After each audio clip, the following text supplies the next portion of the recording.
Hello everybody, Buddy Webb, Midland, Texas. I'm going to do a little video today and I'm going to focus on one of the many police officers that were involved in the crimes and murders connected with the underground homes, specifically the premeditated capital attempted murder on my life, and it's going to be April Chandler. That's who we're looking at right here. This is a picture of her with her husband, Michael Chandler, and this is a few months before the murder attempt. She was a rookie police officer at the time. I've got a Facebook post that I'm going to go over, and I'm going to show you the facts. It's one thing for me to, say, this or whatever. It's a whole nother thing when I show you the evidence. You look at it for yourself. You make up your own mind. There is no doubt. No, there can be no doubt whatsoever. This is a dirty cop, and she ain't by herself. There's quite a few dirty cops here in Midland, and so here I got a short write-up at the top here. And I'm going to start here, starting with Dirty Cop April Chandler, okay? At 10:42 p.m. on January 28, 2012, I was crawling out of my home on my hands and knees after being ambushed and shot with my phone lines cut in a premeditated murder attempt. At 11:03 p.m., MPD Officer April Chandler is filling out the Emergency Detention Form for the hospital and states, Mr. Webb showed paranoia to the extent that he caused himself to suffer a gunshot wound. You can see that she started to write that I'd shot myself, but scribbled that out knowing it was a direct lie and this was a capital murder attempt. Okay, now look at the timing on that. 10:42, 11:03. We're talking about what, 21 minutes later. Okay, and here that she writes this. She, April Chandler, was trying to shift the blame for this premeditated murder attempt from the criminals that had come to my home with guns and shot me onto me, the guy that was home and minding his own business. This was like blaming the bank teller that gets shot during a bank robbery and it's saying it was their fault they got shot and not the people who were robbing the bank. What is really going on is these police were working with the criminals who are breaking into homes and against the crime victims that were reporting crimes to them. That's what's going on, okay? And so here I want to show you what I was referencing here. I found this in when my attorney subpoenaed the police records was right here. It's an application facility for emergency detention without a warrant. Okay, Midland Memorial Hospital, Officer April Chandler. Okay, here's the time at 11:03 p.m. I was crawling out 21 minutes earlier, and 21 minutes later, here's what she writes.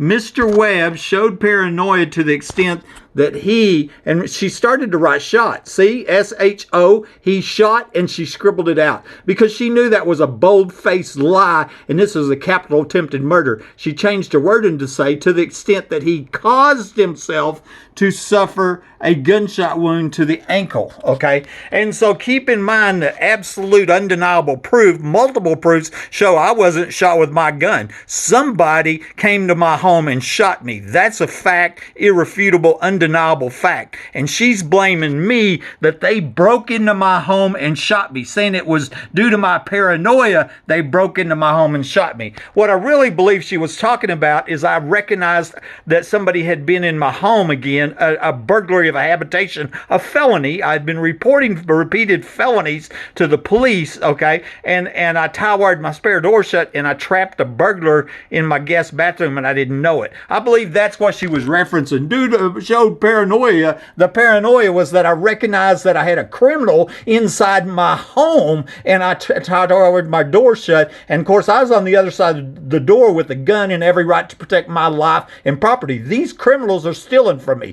They're stealing heating, cooling, electricity, privacy. They're threatening my life, okay? And this has been going on in not just my home, many other homes, okay? That's not what this is about. This is about April Chandler and Dirty Cop and her crimes, okay? MPD detective Rosie Rodriguez climbed in my truck at the 7-Eleven and started giving me first aid, but lied on the police report and said that she wasn't there. April Chandler also lied and said that she was the one that climbed into my truck. Rosie is an older Hispanic lady, and Chandler is a bleached blonde. I know for a fact who met me at the 7-Eleven. So why did these two officers lie on the police reports in a capital murder case? Was she the shooter, aka would-be killer? And that's a very fair question. I mean, I strongly suspect maybe one of these police was the shooter, aka would-be killer, because evidence was found that placed police under my home, and it was somebody under my home shot me.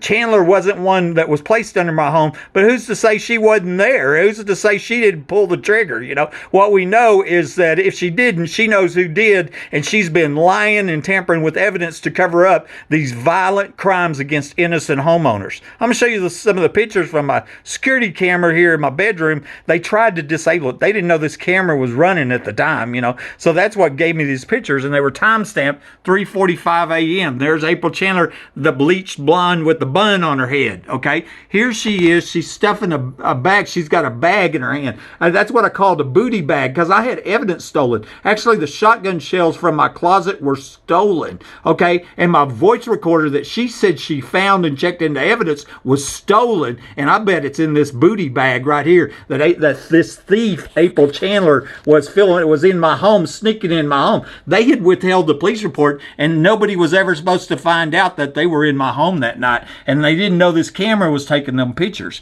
okay? Here's a better picture of April Chandler right here at 3:47 a.m., okay? And then here's another one at 3:47, and here she is carrying the booty bag again of the stolen property as when she sneaks into home and steals property, pretending to be an upholder of the law, okay? At the ER, I told Detective Rosie Rodriguez that I had a voice recorder at my home which had recorded the burglar alarms going off before I was shot. This proved that I was shot during a home invasion. Remember, they're saying I shot myself, you know? Well, I'm saying, my exact words were, I have proof. Just go look. There is proof, okay? Officer April Chandler wrote on the police reports, Buddy had a .22 rifle in the bedroom by the bed that was taken for safekeeping and logged into MPD evidence, as well as a single-shot revolver and the voice recorder from the closet. Okay, that's what I had told Detective Rodriguez about at the hospital about the proof. 20 months later, my attorney subpoenaed the evidence logs, and I saw that my guns had been checked into evidence, as April Chandler said, but the voice recorder had not. April Chandler lied on the police reports again. Yet again, she lied. Falsified police reports. After I made a point of this online, this voice recorder was checked in at a later date by Matt Davis, who then quit the police department. In 2019, Matt Davis wrote me on YouTube and said, I stole the evidence and nobody will ever find out, buddy. Okay? And the evidence, I believe, was the voice recorder. Okay? I'm going to show you. Okay, here's April Chandler filling up the booty bag, stealing evidence in a capital murder attempt. Okay, here's from the hospital. What happened is the nurse, Kiara Cresswell, was documenting what I was saying. Well, the police didn't know that because they were just lying, making up their own lies, sneaking into homes and doing what they do, you know. And so it was going to be my word against their word, except the nurse documented what I said. And what I said was, I have proof. Just go look. There is proof. Okay. And then Officer Chandler on the police report states, Buddy had a .22 rifle in the bedroom by the bed that was taken for safekeeping, logged in MPD evidence, as well as a single-shot revolver and the voice recorder from the closet. Okay, so April Chandler stated that the voice recorder was checked into evidence. But when I got the evidence logs, the voice recorder wasn't. The two .22 guns were checked in by Matt Davis, her boss, but the voice recorder was not. April Chandler lied. That's all there is to it. And not once, lied again. Okay? And this here shows Matt Davis, who quit the police department right after the protective order hearing in December 2013, wrote on my YouTube channel in 2019 and said, I stole the evidence and nobody will ever find out. I believe he was talking about the voice recorder, which April Chandler said was checked into evidence, but wasn't. The voice recorder that April Chandler lied about. Okay, and here I've got a print screen of it. I mean, law enforcement can easily subpoena YouTube and get this. Matt Davis wrote this. I stole the evidence and nobody will ever find out, buddy. And like I said, he's the one that checked that in and quit the police department. Okay, here's the next section here. My cell phone was stolen and my home phone lines were disconnected before I was shot by surprise. This was done so I would bleed out and die, and shows the premeditation of this murder attempt. When I returned from the hospital, I found my home phone back working and my cell phone planted behind my nightstand, but I also found this picture of Detective Rosie Rodriguez leaned over this nightstand and obviously planning this phone.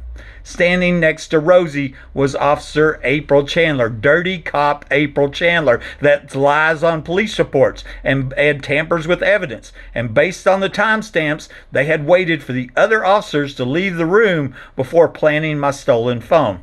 Confirmation was found on the police reports where Rosie stated that I told her I crawled out because my phone was not charged, but I hadn't said that, and I had a fully charged cordless phone in my pocket, which didn't work because they had disconnected my home phone too. Rosie was excuse making as she knew they had stolen my cell phone while preparing to murder me inside my own home. Okay, I mean this is a killing ring, a killing machine with these dirty cops to help them break into homes and murder people. Maybe the cops are killing people. I mean, that might be what it is, that the cops are doing it. But this is the picture. Keep in mind, they tried to disable this camera and never planned on anybody seeing them. They didn't know this picture was taken. Rosie's leaned over my nightstand. Behind my nightstand's where my stolen cell phone planted. April Chandler's right here. I've got other pictures that show their faces and what they're wearing, so we know that's who this is. This is April Chandler, this is Rosie Rodriguez, and based on the timestamps, this was towards the end of all the pictures. All the other cops are gone from the room. They waited for everybody to get out of the room. Rosie went over there and planted that stolen phone and then made up that lie on the police report saying that I said my battery wasn't charged on my phone. That's a lie, and she did that because she knew. She was excuse making. About 30 hours after being crippled for life in a home invasion and premeditated murder attempt, Officer April Chandler makes up a lie saying that I'm a paranoid schizophrenic and attaches this to my name on the police computers. This way, every police officer that looks up my name will see this lie. The truth is that I don't have this horrific disease, nor had I been diagnosed with it. In fact, I was cleared by mental health at the hospital because of these lies, which were spread by this dirty cop to cover up a premeditated murder attempt. Okay, and I'm going to show you the proof of that. Okay, and here he is. Here it is, April Chandler. Here's a timestamp on it: 1:30:12. I'm calling out 1:28:12 at 10:42 and 1:30 at 6 o'clock in the morning. April Chandler makes up this lie: paranoid schizophrenic Buddy Webb has tear gas in bathroom. Okay, and this is a permanent. This is P info permanent. Every time a police officer pulls up my name, they see this April Chandler lie. I wonder how many other people she's done this to. Life-destroying lies, that on innocent crime victims to cover up violent crimes. This is a dirty, dirty, dirty, dirty cop. It's the dirty of the dirty. That's all there is to it. Also, Rosie Rodriguez on the police report, she sits there, I contacted Allegiance Specialty Hospital to evaluate and commit Buddy Webb. She personally tried to have me, committed. And what's so amazing is here at the hospital on the records, here, let me show you what the hospital records show. An attempt was made to place him. They were trying to have me committed because we thought the police department required that he not go home. The police that were under my home, the police that were stealing evidence and planting evidence. Eventually, we found out that was not true, and he had been cleared by mental health. And of course, I was a 28-year company man, right? Granddad, homeowner. I had made the almost near fatal mistake of calling the police and reporting crimes, not knowing they were involved in committing the crimes. That's what was going on. This picture was taken a few months before the murder attempt and shows Officer Michael Chandler and his then rookie wife, April Chandler. Michael Chandler was dispatched to my home on January 8, 2011 on my second call for a burglary and my first call reporting somebody in the attic. He was also dispatched to my home on December 9, 2012 when my Vivid security system in my attic dispatched the police to my home for yet another burglary. Both times the police refused to go up in the attic and investigate or even look. Okay, and I showed you this picture right here of Michael Chandler and April Chandler. Okay, Now, here it said Michael Chandler, the husband of April Chandler, was at my home on my first call of police for people in the attic. Also here was A. Corson, who is now the Internal Affairs Sergeant. So just think if I tried to take this evidence to Internal Affairs, because I have all the proof in the world, proof of a premeditated murder attempt that police were involved in, and I go to the Internal Affairs officer, and the Internal Affairs officer was one of the officers that were involved, okay? On my first call for people in the attic, A. Corson, who's now Internal Affairs, was here with Michael Chandler, the husband of April Chandler, okay? And that's my first call for people in the attic, my second call for a burglary to my house. And they were already smearing my name. Call unfounded, complainant 1096. That's a mental health patient. See, they're already smearing your name, and that's not just me, because I've documented all these other homeowners reporting people in the attic. They do it to all the crime victims. That's their modus operandi for these burglary, thefts, and murders. This is a crime ring. This is organized crime and racketeering, and we have a large group of dirty cops that are involved, and that's one way they get away with it, is they're smearing, destroying the lives of the innocent crime victims that call them and report crime to them. Michael Chandler, the husband of April Chandler, was at my home on December 9th, 2012. This is after the murder attempt, later that year, after my vivid security system in my attic dispatched the police to my home. I'm going to show you this police report. There it is, December 9th. Now remember, I'm shot January, and this is in December, okay? And dispatched to my home was Michael Chandler. Well, that guy's the husband of April Chandler that was caught stealing evidence, okay? I mean, she was caught, busted. Y'all seen it, right? Okay. Alarm is in the attic. Homeowners there think someone's in the attic. Okay, I want to show you what they did on this police report. They did a change, and they changed the alarm from alarm call to a warrant call. They were going to arrest me, and then they turned around and changed their mind, changed it back from a warrant to an alarm call. Because think how absurd that is your vivid security system that you pay every month calls the police on a valid burglary. I mean, we got a felony. It was a felony in commission going on here. They know it, and they were going to arrest the crime victim, okay? And here we go. Eliad Emperan and Michael Chandler were the two officers that were dispatched to my home that night, okay? So here, let me show you. And then don't forget the lie, April Chandler's lie that shows up, PE info, paranoid schizophrenic Buddy Webb. That was the lie that April Chandler put on there. And like I said, there's no telling how many hundreds of other innocent crime victims that this dirty cop did it to. Actually, I talked to one of the homes, I'm trying to think, one of the homes I heard on the police scanner, police being dispatched there for people in the attic, and I talked to the lady on the home. Jennifer was her name, Strilchek, and Jennifer, was just scared to death because they were breaking in her attic. They're scared her, and she told me April Chandler was at her house. April Chandler laughed at her, and I'm explaining to her because nobody told her it's not just your home. It's going on all over the place. Many other homes. I've documented 50 other homeowners reporting people in the attic with a dozen addresses in Midland, another dozen Odessa. Her home was one of them dozen right there, and April Chandler was on that call right there. So I just wanted to show you here, dirty cop April Chandler. It ain't the only one here. We have a group of Midland police that look like they're involved in organized crime for burglary, theft, and murders. That's all there is to it. And I don't know who to go to. I don't know what there is to stop them. I don't even know how many people have been murdered. Buddy Webb, Midland, Texas.